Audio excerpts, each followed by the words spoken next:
I was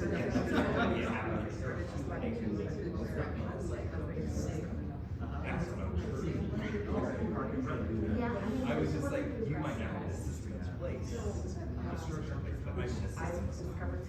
But I think it's just a big fun discussion. Hello everyone, thank you for coming. I'm glad you could make it. I know it is Friday, Fish Fry Friday in Wisconsin, but thank you all for coming. I'm glad you could make it. To get started, we're just going to introduce ourselves. My name is Ben Paulson. My priority will be campus outreach. Yes. My name is Sprigler. My campus priority will be showcase success. I'm James Siedschlag. My campus priority is going to be opportunities for students. I'm Bansari Modi, and my priority is going to be creativity.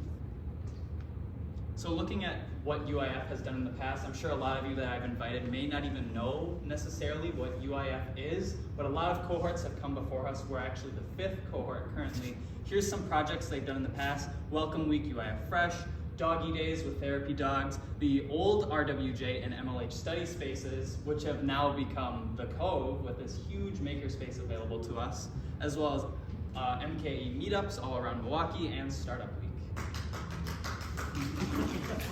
Thank you.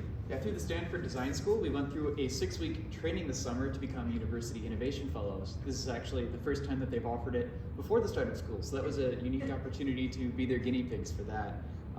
So this all included lessons on design thinking, idea prototyping, and even practice interviewing fellow students and stakeholders like you all. So this is the training mural, which was our main deliverable, and it's filled with ideas that we generated over the course of our training. And through it, the goal was to identify how we can be agents of change here on campus. Go to the next slide. These are the strategic priorities that we identified through our training, and we'll each be going into detail on one of them, and hopefully you'll be able to see how intertwined they are and how important they are to us and our school.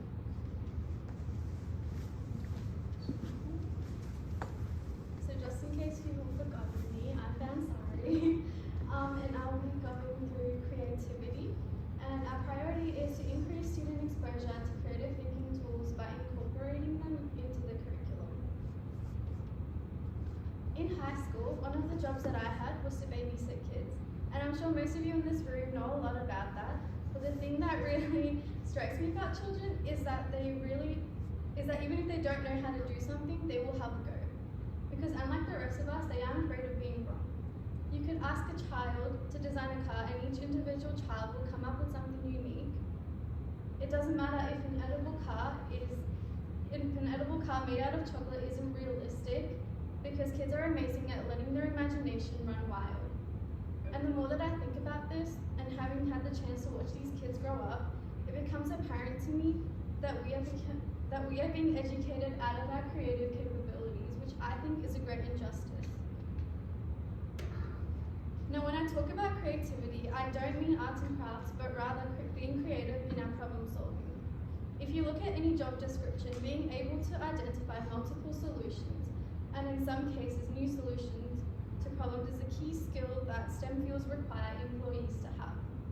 The problem at MSOE is that students tend to be unsure of how to creatively solve problems. One of the students I interviewed as a part of the training mentioned that at times we may be confined in the way that we do things because we are conditioned to follow instructions. Sometimes it even feels like we are memorizing a learned solution instead of brainstorming ways to solve a problem. Some of the students also mentioned that the assignments that they learn the most from are usually those that involve designing or creating something.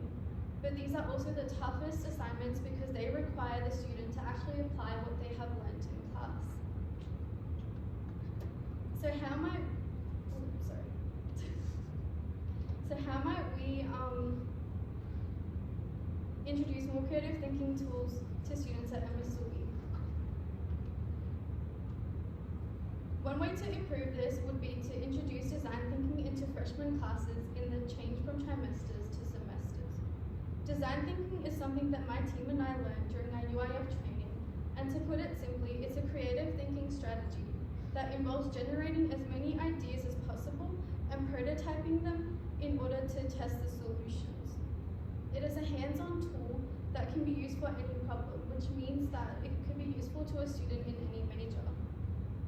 The The reason why we suggest incorporating it into freshman studies is that design thinking will become a UX course and other majors won't be able to experience it after the switch.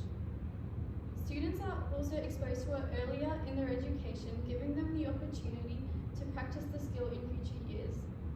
An alternative solution is for faculty to reach out to us so that we can run a design thinking workshop in their class that reframes a class project that the students have already been given. This way, teachers don't have to go out of their way to make time for it in the lesson plans, but rather reach out to UIF if they feel that a design thinking workshop would be relevant to the assigned project. But some of you may think this is too far of a leap, which is why we are offering you a chance to see the design thinking process in action. We want the opportunity to run a workshop for faculty in service day so that you can see the benefits of it yourself. If this initiative is successful, we would also like to collaborate with the Cove or the Innovation Center to run these workshops for staff and students that are interested. We really believe that creativity is an essential part of learning, and we hope that you feel just as passionate about it as we do. But before I hand it over to James, does anyone have any questions? Have you, as part of the project, have you done anything to figure out how much design thinking is already done in courses? Yeah, so I do know that there's a UX course centered around design thinking. I talked to Dr. Pansari about that, but like I mentioned in my presentation, I was told that when we switch from trimesters to semesters, this won't be a course that anyone from any major can take, but rather just a course for UX majors. So right now it's an SS course and it's moving to a UXD course, which means it will be part of that for your core. Yeah, but I think there is some design thinking going on in classes already. And I didn't know if you had any kind of idea of how much was already being taught. I know it's being taught in some of our graduate courses, and I know you're not concerned with graduate courses, but I would assume that it's being taught, maybe falsely, that is being taught in other classes.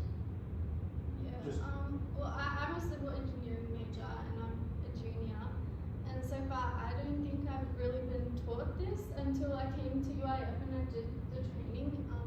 Would you guys like to elaborate? Yeah. I can elaborate a little bit as I'm a junior mechanical major, and other than the one time that I took UX 1400 with Dr. Pansari, I hadn't been exposed to any of these concepts in my major. Okay. Yeah, I don't know. I was just asking the question. And speaking to the point of during our training, we did create a compilation of all of the relative resources around campus. It was one of our deliverables. So yes, we have considered the master's programs and multiple classes in the business school that teach entrepreneurship. We are speaking to more of a general body undergraduate population and how to infuse it into their coursework. Okay, thank you. I don't have a question, but I have a comment. I think that it's great that you're looking at creativity from a design thinking perspective.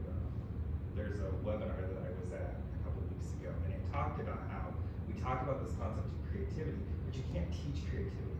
You can teach design thinking, you can teach innovation, and those things come together to create creativity. So I like that you're focusing on the skills that can lead to this more abstract idea. And we've actually talked about it for code too. So I think that there's some great opportunities there. And I don't know if you've talked to Chris Wendorski yet. He's the assistant director of faculty development about the in-service, but we can run that through those pieces and even make recommendations. Thank you for your feedback. Sounds like a great idea, given the lack of exposure to design thinking that some of us just assume that everybody knows it. I will say that I have a lot of seniors who take my SS course right now, and most of them have never seen it. Okay. Yeah. I don't, I've taught 2 undergraduate courses in 35 years, so. Yeah, it usually blows their mind. Like, usually there's some point in the term where you're like, why didn't I have this first year? And also, why doesn't everyone have to take this? Those are the 2 most common comments I get. I thought everybody's seen the idea of it, designing a shopping cart. So if that's all, I'm gonna hand it over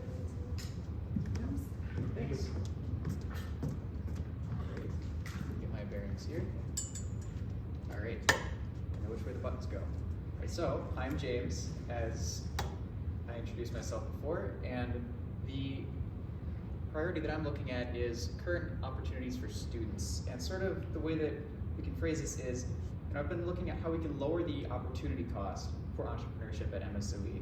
And that is, we recognize MSOE students are very busy, and for them to engage in innovation and entrepreneurship related activities, they need to perceive those things as being more valuable than what they would already be doing.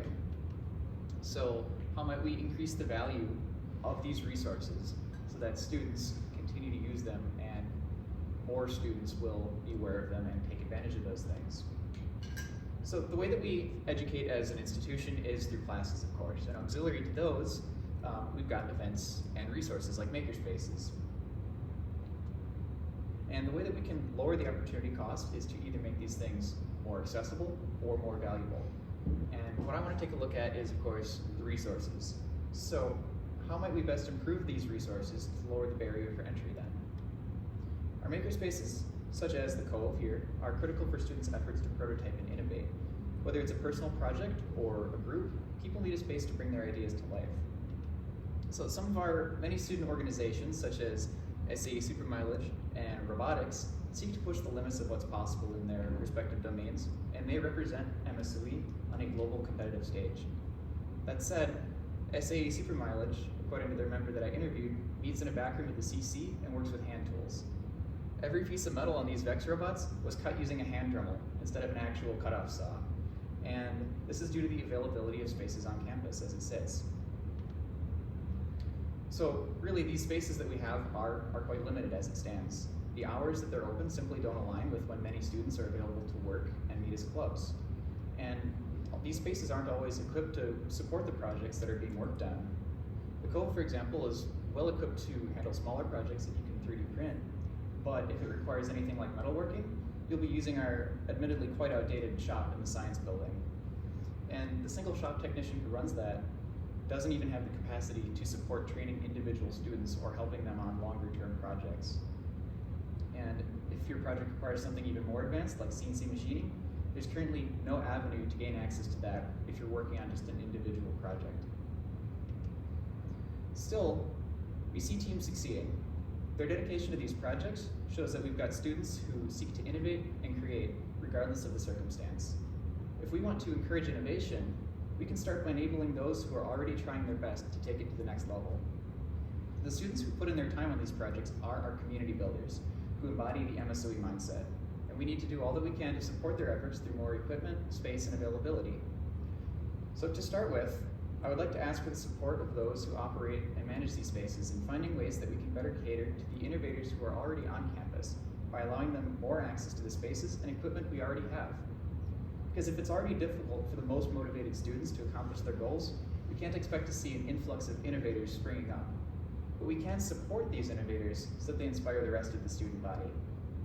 And as we increase in student use, hopefully by enabling this access to these places, then we can look into how we can improve these spaces, and finally down the road, creating digital resources to support these spaces and give ourselves an outward-facing presence. Are there any questions? There was an effort, similarly, sorry, it's Friday afternoon. There was an effort last spring to start to head down this path by looking at consolidating, or at least looking at what the resources are and how to access them. So there's some work to get you started, I think. Yeah, I was involved. I think I came to 1 or 2 of those meetings, but from what I've been told, the people who were spearheading that are no longer doing that. So to the best of my knowledge, Right, it needs a champion, for sure. It's currently sitting on the ground. Yes, that's true. For those of us who weren't there, like, what is the general There was a consensus of what was gen, done? I mean, Shiku was there too. It was really a focus on additive manufacturing, 3D printing Yes. technologies. Well, but It was more. Sheetshop was there too, right? Yeah, They were the there. shop was there too. but Yeah, that was- it was, generally supportive of making community, as you said, at the different levels. I think there was a general desire to create a more helpful, Yes. accessible Yeah. system, as opposed to sort of the individual assets that we have currently. So there was a general desire to get to a better place. Yes. Yeah, definitely. Yeah, just to add to that, because I was part of that team or group that looked at it. And first thing we're trying to do is to pretty much understand what we had on campus. Yeah. And other than this is my opinion, other than the mechanical engineering shop area, they're really not maker spaces. They're kind of tinker spaces. Yes. And over in the Innovation Center and the Entrepreneurial Lab, where it's you can't really make much over there. So as a kind of a hack engineer, yes, I was educated here, but I never developed my skills very well. But you really can't make anything in many of the spaces, and they are not available. You're absolutely right. Right. And that's sort of, why I'm pushing forward, rather than saying we need to buy all these machines, we need to make these new spaces. If we look at what we already have, if it was all available, there's not a whole lot that we couldn't do. It's just a matter of, we need to identify, or I've identified that this is an important priority, and by enabling this, for the students who are currently already asking to have access to these spaces, that'll only help to inspire more students to be involved with it. We did compile an inventory of what we have on campus, and that is available. Be hopefully a very good starting point as we try to bring this back up. It is a good one, and see, the goal is to have that online, with different capabilities. Students can see, can I come in on Saturday, can I operate systems myself, Yeah. that effort we need to continue. And it needs to continue. Yeah. And that's the question. That's why it comes to you. Like, what is the problem? Is it resources? Is it staffing? Is it spaces? We need a This is the champion. discussion. Yeah. It needs to be a champion. Yeah. Very good. All right. In that case, I'll be passing it on to Asher. Thank you very much, James. Well, y'all are about halfway through. I know it's Friday afternoon. Nevertheless, I like to think of the stakeholders meeting more of a gathering of friends with mutual interests, so I hope you enjoy being here. Speaking of friends, I like to talk about a friend. First, I'd like to give you my priority, which is showcasing success, and it is to prepare students for the rigor of a career through inspiring them to pursue their passion projects. So, I was recently talking to a friend of mine, as I mentioned, Andrew Kempen, a 2021 graduate of the Milwaukee School of Engineering, who, upon graduation, after having an internship with the company the prior summer, accepted an offer to be a sensors engineer at SpaceX. Now, you may want to ask, what caught the eye of SpaceX to hire this person directly out of their time at MSOE? It was not the fact they graduated in 3 years, nor was it the fact they had numerous technical electives that specialized them for that position, or that their extracurricular resume included starting an entire robotics team that James and I have gone on to continue the legacy of. No, it was an electric longboard that he made. One simple passion project is what caught the attention of such a large company. And I think that's what we all need to take note of, is that companies see value in students pursuing their own interests. It shows drive, it shows creativity, it shows dedication to a purpose. And when you examine our values here at MSOE, are we not, in a way, creating a community that inspires learning and discovery to help our students become extraordinary? And so that's why I think we all have to ask ourselves, how might we inspire MSOE students to create extraordinary things? So we already do this pretty well, actually. I'm sure you've all seen senior design posters. Some of you may have even visited the individual showcases and seen what our students are up to. The first time I walked through the halls of the science building, I was just as inspired by the posters on the walls as I was very confused by the labyrinthine structure of that wonderful, wonderful educational institute. But nevertheless, this focuses only on what students are doing at their exit of MSOE, their last moments. And I want to see how we can encourage that among more students. So I bring you a couple examples. First one from Centennial College in Ontario, Canada, and the second from Lawrence University, just a little further north of Milwaukee, up in Appleton, Wisconsin. At Centennial College, they keep projects from students of all years in open display cases that can be seen by all students. It's a point of pride to be in these showcases, by the way. There are competitions, and you compete to be the exemplars of your institution. It doesn't matter what year you are. It doesn't matter if you have a corporate sponsor. It's what you want to be and what you want to do. And sort of juxtaposed in a digital format, Lawrence University has a digital index of all of the projects that have been undertaken in their makerspaces, with the consent of the participants, of course, that allows you to find the people who have done things you're interested in and talk to them about what they've done. I've actually seen a similar thing done internally at General Electric Healthcare. While taking part in some of their internships, they have a similar website that can be used to find projects performed by past interns if you're interested in speaking to them. So we have what inspires a culture of innovation along with a practice which is used in industry, and I think this is a wonderful combination that we can make use of. So I think it all forms this cycle, and I'll explain to you why. If we enhance the visibility of student projects through physical displays, we create what I like to call and have called a culture of innovation. People look up to these projects. They aspire to be the people who make the projects in these display cases. They become heroes, so to speak, and from there, if we spread the word of these showcases, students are drawn to the makerspaces. In tandem with James's expansion and championing of the hours, we have the bodies that fill the spaces during those hours, giving them reason. And from there, we get even more projects. And I think you're all starting to see the cycle here. The bar is always very visible through clear glass, whether it be in a display case or on the wall in the form of a poster, in terms of what you can do and what you can be. And I ask for only two things.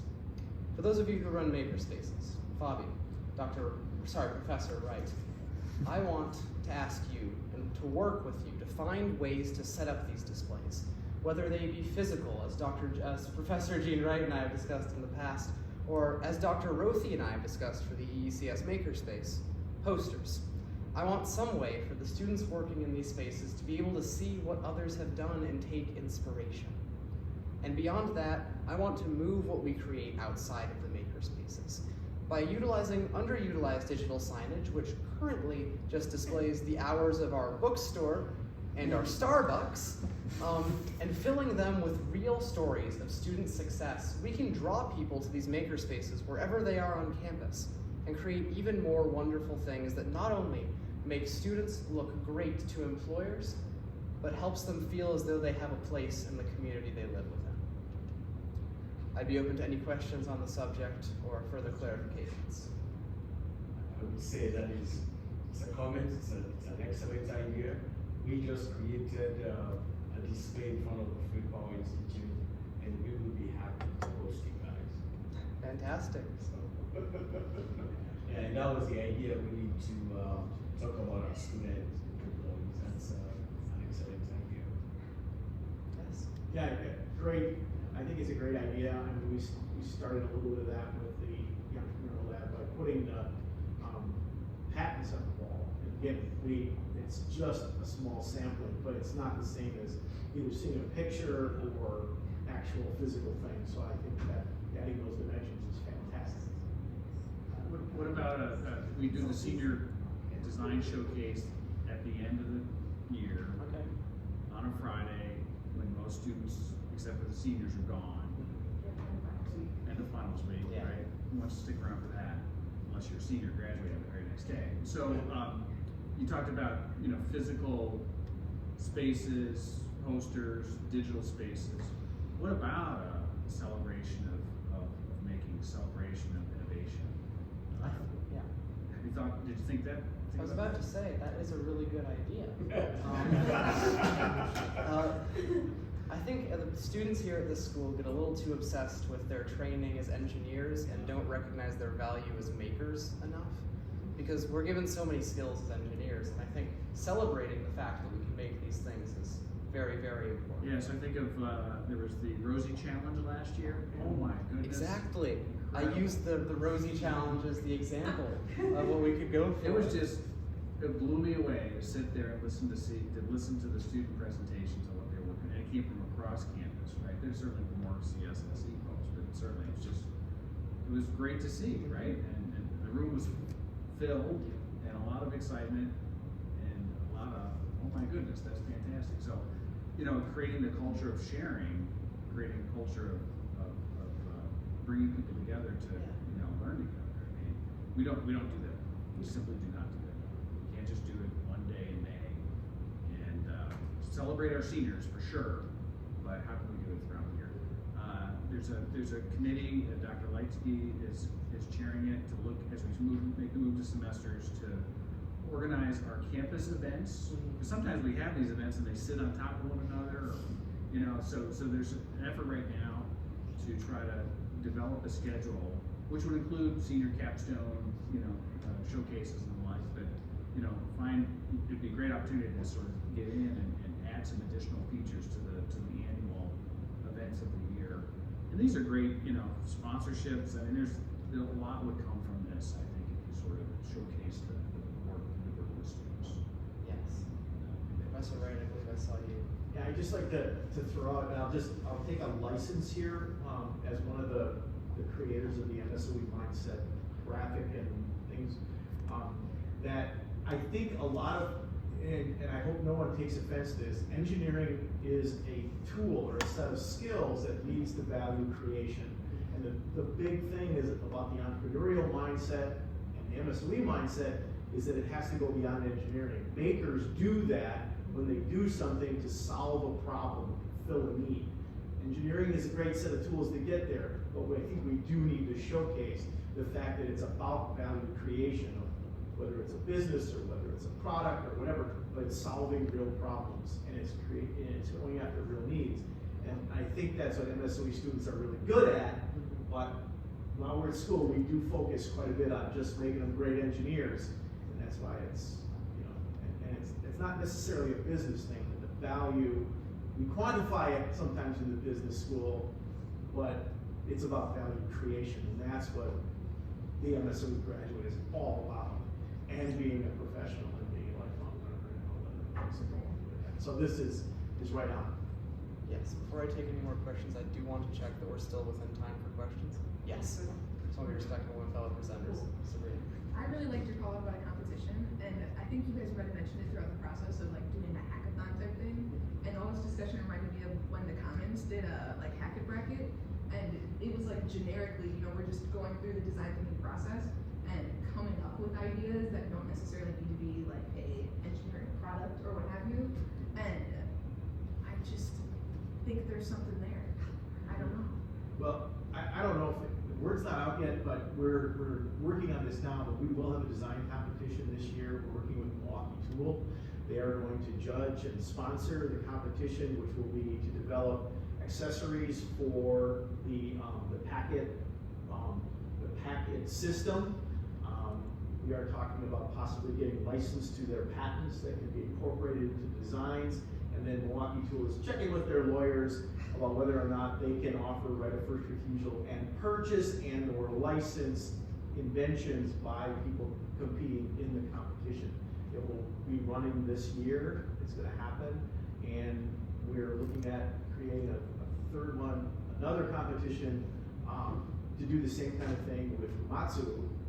Umatsu hasn't heard the idea yet, but they've said they want to have something, but the idea would be it's a cross-discipline from across campus where you'll have to have at least 4 or 5 different disciplines competing with one another, but your team has to include a number of different disciplines to work together to come up with a solution, a proposed product, and you also always have to explain the value associated with it. But that one goes beyond that to the cross-functional nature and cross-campus nature too. So we want to get UX working with engineers, working with business, working with nurses, and all of that kind of thing. And it's going to be like a golf scramble where you have to use something from everybody. You can't just have a person on the team that doesn't actually contribute. Everybody's going to have to contribute. So those competitions, we've already got the one going. We're meeting with Milwaukee Tool in 2 weeks. They've already said they're going to do it. We've got 4 MSOE grads that are going to judge, and the vice president of Hand Tool is an MSOE graduate. So we're going to be well represented there. So, and they're talking about having a competition in their location. So I can imagine there's a ton of companies that would sponsor that. oh yeah, once we get this down, Easily. they're going to be lining up because they get exposure to our graduates. Our students get exposure to the companies. It's going to be great. Yeah. You know, for like prizes to like actually, like you were saying, the opportunity cost. Mm-hmm. It's the big thing. Is it worth my time to, you know, maybe stay up a little later, working on homework just to do something cool? Yeah. But you're also just talking about finding opportunities to celebrate the work of the students, out maybe outside of a design competition, but just to showcase their work, their efforts. So one thing that comes to mind for me is last year, for our design thinking class, we worked with Children's Hospital to redesign the trauma room and fix one of their big problems they came to us with. And so what I have in my office and in the UX lab storage space is cardboard dioramas and like models. And so I think part of it too that would be nice is if some of it weren't just a poster, but were a physical thing. Yes. And that we don't think of it has to be a certain fidelity, because I think there's a lot of value in those cardboard dioramas in terms of like the value to children's, but also there's something you get when you actually prototype that you don't get when you just draw it. And so I think making sure that we do show the final result, but we also show how we got there, or like more rudimentary things, because I think especially for freshmen, like you may not be ready to be making those projects that the seniors are making. And so aspiring to that is good, but it's also nice to be able to see that your work could be featured even if you haven't been here. Yes, that is a very good point. And I think a lot of what all of you have been saying up there actually resonates really well with conversations that Fabia and I have. She's the assistant director of innovation for the Co, so she runs this space. And we talked about some of these things. How do we create little challenges that can go on for more than just a day or a couple of hours, that students can just come in, engage with, we have some parameters, and then how do we display that in a way? And so as you're thinking about these things, and as you're thinking about the opportunities and the value creation, we have that conversation. As you're thinking about creativity and offering design thinking workshops, we talked about that. So think about how we can work together to enhance what we're doing, because it's not about starting something new necessarily, but it's about leveraging those resources that we already have, and that's what I've heard from you so far. And it's exciting because we've had those very conversations about this space and about others. Yeah, so I'm listening and soaking it in, because a lot of what you're saying is really resonating. For the reasons Josh has shared, we've already started to think about how do we display what's created in that space and make sure that it's visible, right? How do we make sure that we have spaces and events where it's just like you get to be creative, and so we have a Mindset Monday coming up that's going to start to develop that a little bit.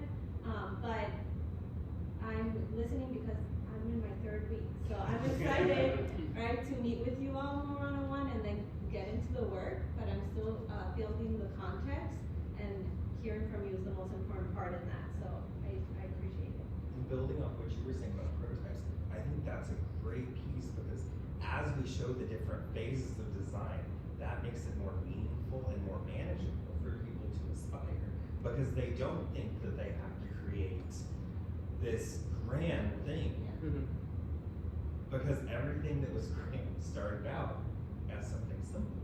And so if we can appreciate those varying levels, I think that that in itself is a value creation, because we're showing them parts of that process that will help them get there, and we can create messaging and events and things that can reinforce that. And it's lowering that barrier to entry. Exactly. And it's inspiring those who are doing it. Exactly. Well, thank you all for the conversation. In respect of time, I'm going to pass the baton to my good friend Ben Paulson. Thank you, Escher. Hello everyone, my name is Ben Paulson. I'll be focusing on the last priority we'll be talking about tonight, which is campus outreach. And I think our previous discussion really started to notice how correlating each of those are. If you look at these priorities as they go from left to right, we start with Bansari, which is more like inner mindfulness, creativity. James looks at opportunity cost of students, beginning to like interactions with other students. Asher looks at MSOE as a whole, how these students are interacting across even graduate students and undergrads. And I'll be looking at how MSOE can go outside, look at the Milwaukee area and all those other events. So first, campus outreach is actually part of MSOE's strategic priority, outlining 3 different things. Scholarship, which is just learning these new concepts. Research, which is applying these learned concepts. and creative activity, which is actually making new concepts through these different avenues. So basically, engagement can build a culture at MSOE of engaging beyond the classroom. And this turns our students from top hired individuals to top hired leaders, or top of their field leaders. And if you're looking for an example of why this is important, I think you see where this is going. Dwight Dirks had an MSOE education, ended up applying himself through research and creativity, had good ideas for his company, and due to his relationship with MSOE, he was able to donate back to our scholarly pursuits in the hopes of building more leaders. And in the strategic priorities that MSOE has outlined, they have what are called aspirational schools, which are Carnegie Mellon, MIT, Stanford, and they all have this as a more streamlined process. They have a priority dedicated to bringing in students, making them leaders with different resources they give them, and hope they've built that relationship to get these types of donations or these types of interactions later. MSOE has had previous attempts at this. Currently, this is the alumni engagement OKR, their current strategy. The solid line is what we're at currently, while the dotted line for each of these is our goal. You don't need to know the exact numbers, but the trends aren't really going up to where the goals are, and this is pre-COVID data. Also, this is our Milwaukee Tech Hub page. Milwaukee Tech Hub is a lot where entrepreneurs, innovators, business owners around Milwaukee are able to interact with places around Milwaukee. And this is our MSOE profile. We don't have any past events, any current events, and only one upcoming event. And I'm sure a couple of you know Matt Munt, who was able to come in and teach us his experiences with Shark Tank. He was able to get funding and was generous enough to do an event here, which sadly didn't receive a lot of participation. Maybe it was just at a poor time. Maybe Matt was only available during that time, but different reasons we could be able to get this at a better time. And also, and this is not pointing any figures, this is a real MSOE advertisement.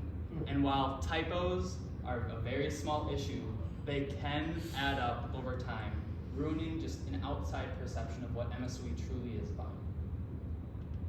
So how might we develop MSOE's community presence?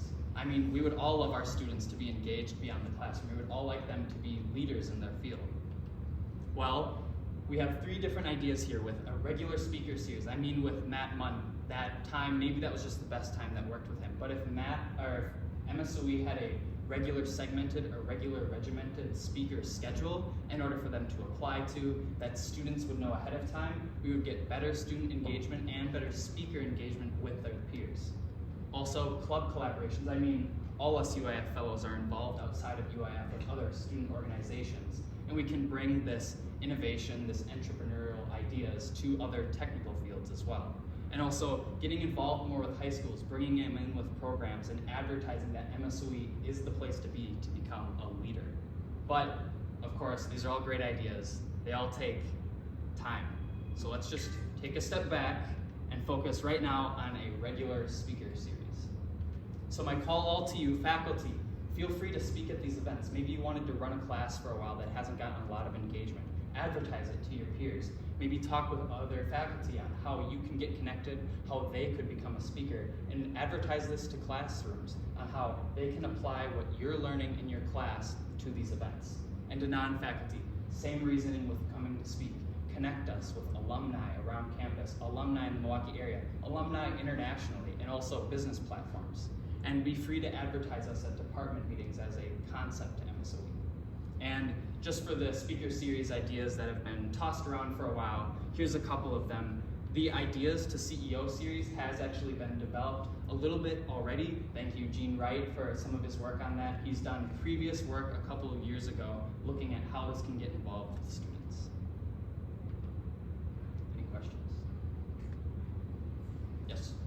So I'm on the industrial advisory committee for the software engineering department, and there's one of those for every single department on campus. Yep. And we are always talking about how like we want the people from industry to come and give talks on campus, but there's never a place to go for it. Yeah. So the speaker series like really excites me because I think that's, if there were a place they could say, I can do this like right now. That's what this space. Yes. Yeah. I was just wondering, I'm like, we were just talking about this too. Yeah. And again, I think, Leisky is running this committee. It's a committee of folks from across campus to you know, to put something on the calendar when we get to semesters and have it be there, and you know it's there, and you can rely on it to be there, that can help you create that regular schedule, so we can work on it in advance, get the speakers lined up. Yeah, an integral part really is the regular scheduling. I mean, James talked about opportunity cost of students. If it's maybe a little more sporadic, or they see it 2 weeks in advance, they're gonna forget about it. Or if they see it 2 days on the road, I have an exam that day, I'm not gonna be able to attend.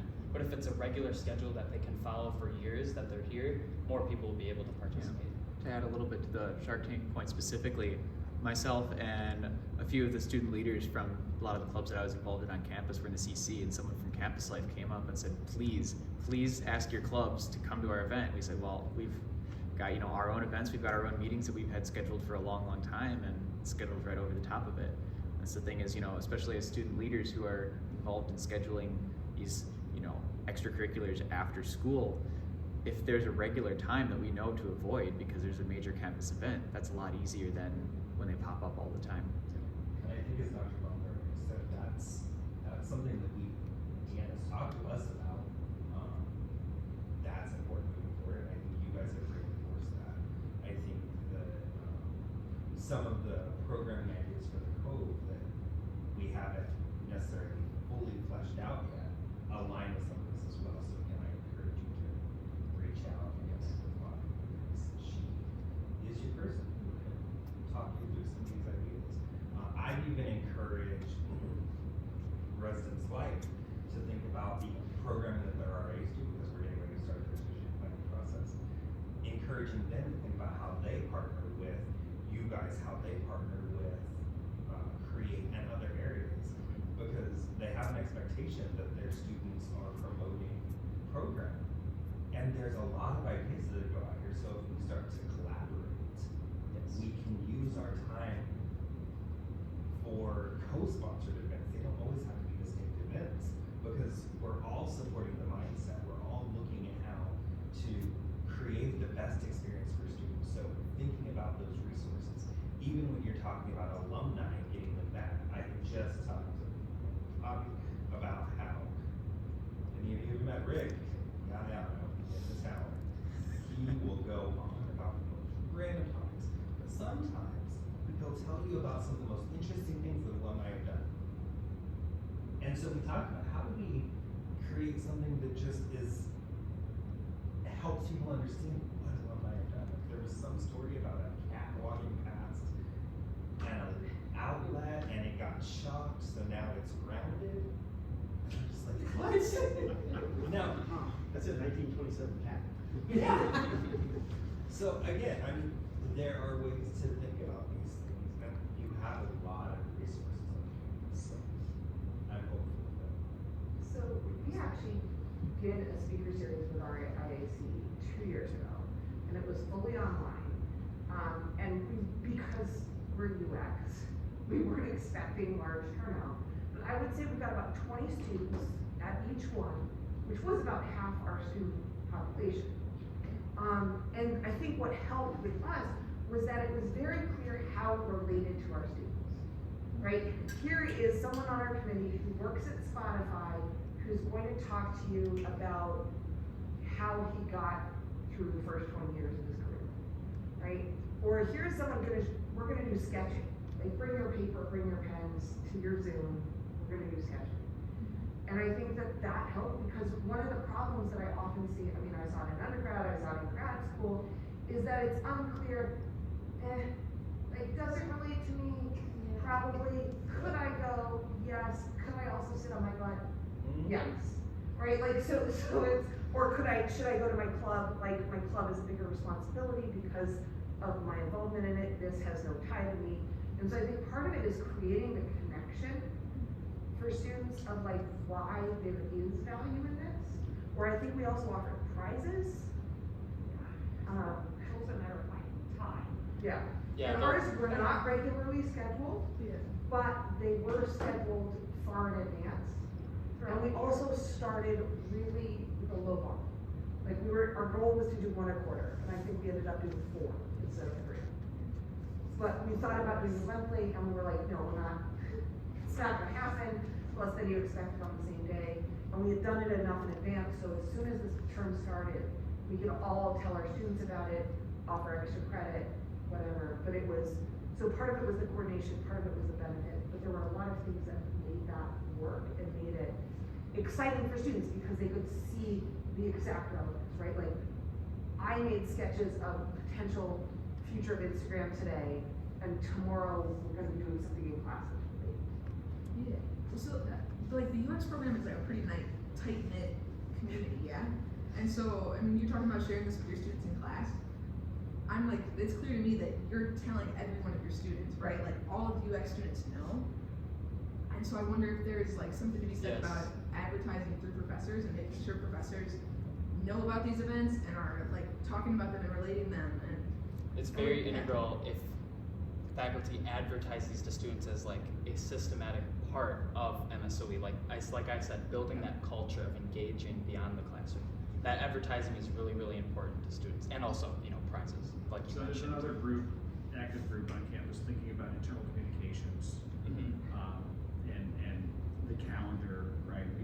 We're not even using the tools we have in our toolbox to be able to even let people know what is happening. So there's another resource we need to get connected to and understand. Your influence can help shape how we do internal communications and as well as use our calendar tool to the best effective as possible. Right? And like multiple of you mentioned, like the relatability of the topic, alumni, that is a relatable topic to everyone, how they applied what they learned here into something new. Yes. Who's the point person on that committee? The internal communication committee, Joel and Verdue. Yep. So I want to ask about, so we have 4 people, 4 projects. All a little related.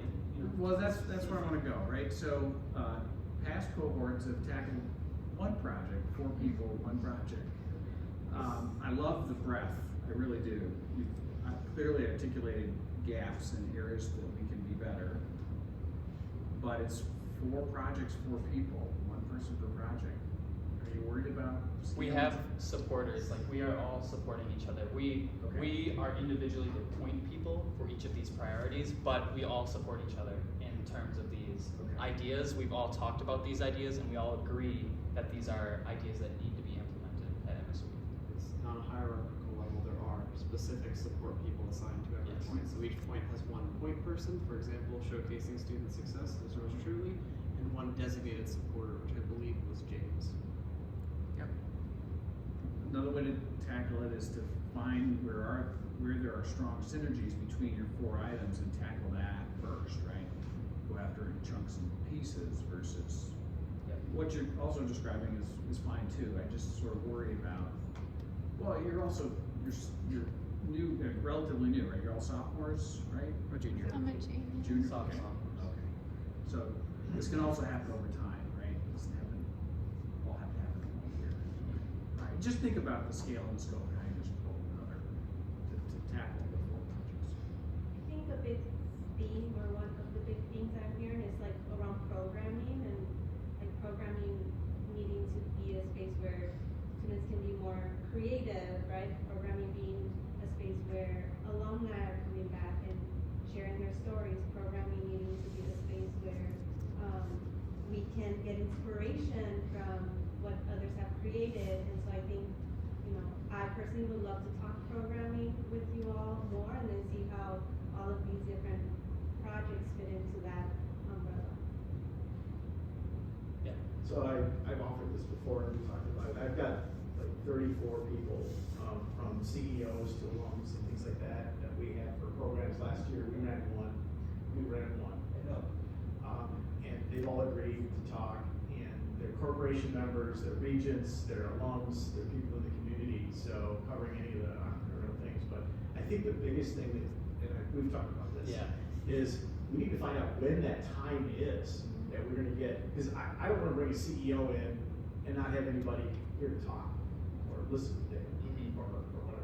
Yeah, something I was wondering when we were talking about dedicated time is I started thinking about free hours, but how those always fill up and there's always that goes needs into happen. James's opportunity cost. Yeah, and so I wonder if like maybe this is a bad idea, but like an institutional decision to say now Friday from 1 to 2 is our event hour. Yes. Nobody scheduled meetings, nobody scheduled anything besides events or something, I don't know. But that was our challenge, was when do we reach the students? Do we get them before dinner, after dinner? Yeah. 3 hours, no way, it doesn't work. We've But got it's so many not other working, meetings going on there. yeah. Well, with the increased presence of campus life and work scheduling, we could probably restrict clubs away from scheduling meetings during a specific hour. And then where do they go? To be fair. It's an interesting challenge.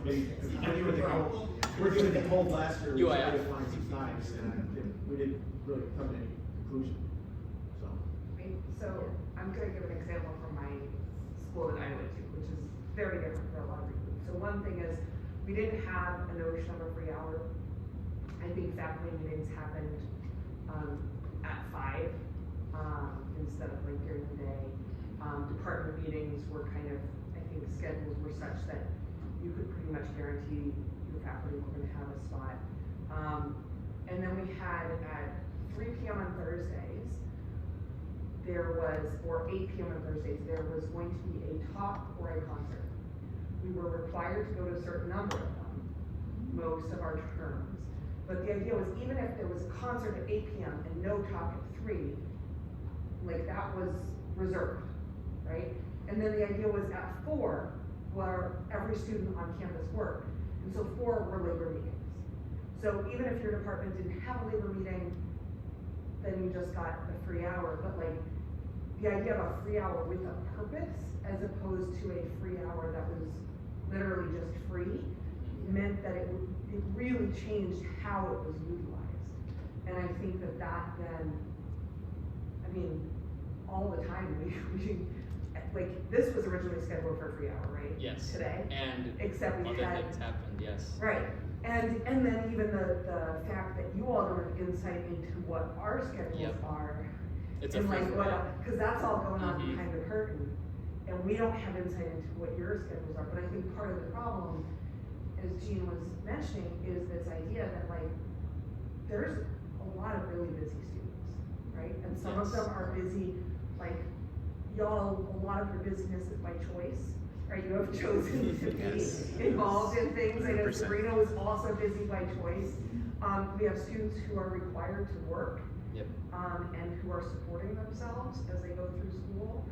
And so I think that this is also something that we should keep in the back of our heads, is like, how do we not ostracize those students more, and how do we help them, show them that this is a community for them too?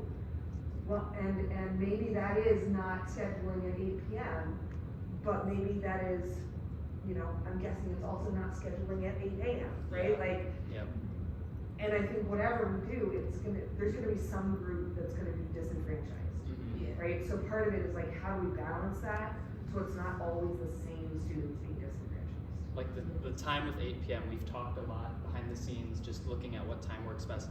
When you get to that time, like, commuters have left, so I don't know, that is a subset of students you have to think about who may want to come to these speaker events, and they have to stay longer at school. And then you have the get home athletes who later. practice, and then you Yep. have the rowers Yep. who have to go to bed by 9 because they gotta be up at 4:30. Yep. Right, like, so, but I think part of it is maybe on that schedule, figuring out ways where like, it can be at a regular time, but also alternate times. Mhm. Or So that provide would more not- virtual options, like you guys. Or make virtual options, or have recordings available.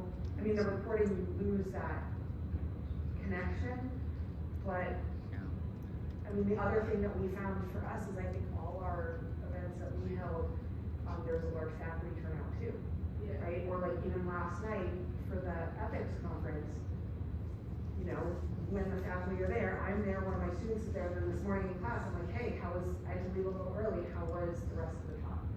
Right, and so kind of bringing that back into the classroom and kind of continuing that, but if faculty aren't there, or students aren't there, it's not gonna be part of the conversation. Yeah, that reminds me, I saw there's a podcast that's like hosting a live show, and they said they're partnering with this company called Moment, where then they record and live stream the event, but it's also available for 7 days, I think, after the event. So it still has that like temporalness, or temporary. Sure. See what I say? I like it. So I wonder if there's like creative solutions like that we can think of, so that we are inclusive, while also keeping it like exciting and hype. Like you have to be there. You have to like put the forethought into attend and watch it afterwards. Yeah, there's a balance, and I tried to identify that a little bit in my priority. I know I steered more towards the physical resources, but I did mention, the digital resources too, where it's, right now we lock a lot of the knowledge for disseminating the I&E stuff behind classes and events, and if we have a digital front for that to be available, that is very helpful for being inclusive, at least for the students who are trying to pursue it actively. There's still a lot to be said for meeting face to face. Yeah. I remember when I met Arnold Penzias. None of you know who that is. I actually shook the hand of him. He's a Nobel Prize winner for the Big Bang Theory and the head of Bell Labs. I got a chance to meet him in person and shake his hand. I mean, that's pretty cool. When you get to do that. So there's a lot to be said for meeting an alum or something like that too. So yeah, we can record things, but I can go out on YouTube and see lots of stuff, but I can't talk to them or ask them a question. Yeah, it's interactions like these even after when alumni come in or all these CEOs come in that students get the chance to ask some key questions. Yes. Yeah, when I was a student here, we had Gene Kranz on campus. Gene Kranz is the guy who wore the vest in Apollo 13. He was brought on campus by Jim Lovell, and I hung out with him for like 3 hours. It was awesome. I had dinner with Jim Lovell twice. Twice. So, did you ever get a chance to do that, Jim Lovell? He's really cool. And he told me he thought how cool it was, how the Disney World was. You've been on. So I think if we go back to a couple of things that have been said tonight, identifying those synergies and identifying those champions are two things that together would help all of these things come to fruition. Because not only the synergy across your 4 priorities, but the synergy with all of the campus partners. If you have 3 or 4 campus partners all committed to an event, you're more likely to get faculty to say, oh, okay, so if you go to this, similar to the point about the career fair, like if we keep track of that and we share that, there could be some flexibility, but we don't want to do that all the time. But if we have those synergies, we have those champions, it's easier to identify 2 or 3 or 4 things that we, as an institution, are committed to, that we can have those conversations, if possible, see how we can do this. And that, I think, is helpful, and that builds off of some of the things that you said, some of the things that everyone else really said. So looking at how we can do that so that we are working smarter, not harder. Eventually in the springtime we'll look to select the next cohort of UI fellows. I know you're at the activity fair. Do you have traction amongst the student body to help you as well? Or is it just the 4 of you we're looking at here today and you're in? Right now it is kind of the 4 of us. However, at the org fair we have gotten a lot of student interest. There are a couple of people who were really wanting to have that more innovation-esque part of their technical degree. Okay. That's why we're all a part of UIF, that entrepreneurial mindset, the innovation. A lot of students have shown that interest, especially at the org fair, and we do have connections, online through Teams, our UIF fan chat. So I wonder if you could bring them along and start the recruitment process for the next cohort as well. And that's part of the thing too, identified, especially with our clubs and our orgs, those, whether they like it or not, they are the community builders identified in the MSOE mindset. And even if it's not something that they realize they actively are wanting to pursue for, it is what they're asking for. And they will give us support in that. I think it also assists what you were saying earlier, Dr. Baumgartner, in regards to 4 projects, 4 people. It's a lot better if it's 4 projects and let's say 16 people, where each of us have 3 students who are helping us through our process. That would be sweet, because that was something that I think all the cohorts in the past have struggled to engage students outside of the cohort. So I'm excited for you guys to figure out how to do it. Yes, it's very possible. It's just a matter of finding the right people.